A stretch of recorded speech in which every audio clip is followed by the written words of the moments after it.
Hey guys, Frank here from Atlantic.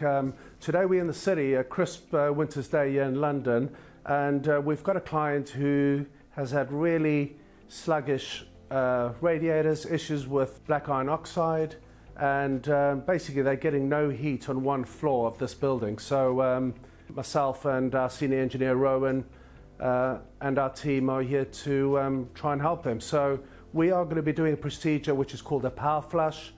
For those of you who don't know or you're not familiar with the term power flush, it's basically the generic term for cleaning out your system or your central heating system with a portable descaling unit such as this. This is a Camco machine. It's the CF40.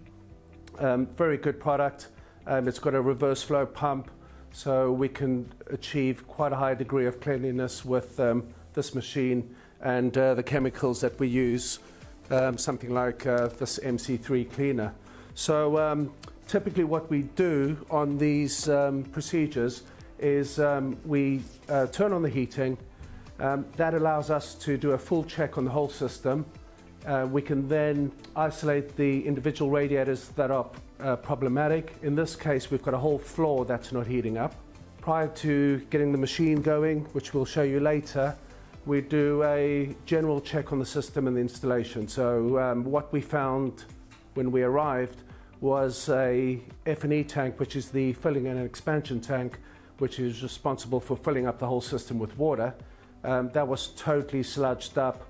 You can have a look here. We've cleaned out the tank, and we took out about 8 buckets of sludge out of the F&E tank.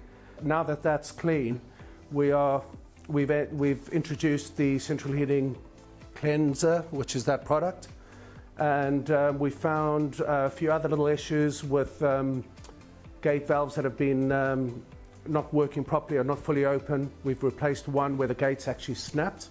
That's going to affect the flow rate, the circulation through the system, and hopefully with these chemicals and this machine, a clean system with much better flow rate, and therefore the heating efficiency is going to be improved, and with that circulation you're going to get heat back into all the radiators and all the floors. One thing we also found before we start is this old MagnaClean, which you can see is basically absolutely full of sludge and scale, so that's going to be cleaned out as well. So anyway, we'll come back to you after we've got everything set up, and then we'll give you an update on the procedure. Thanks.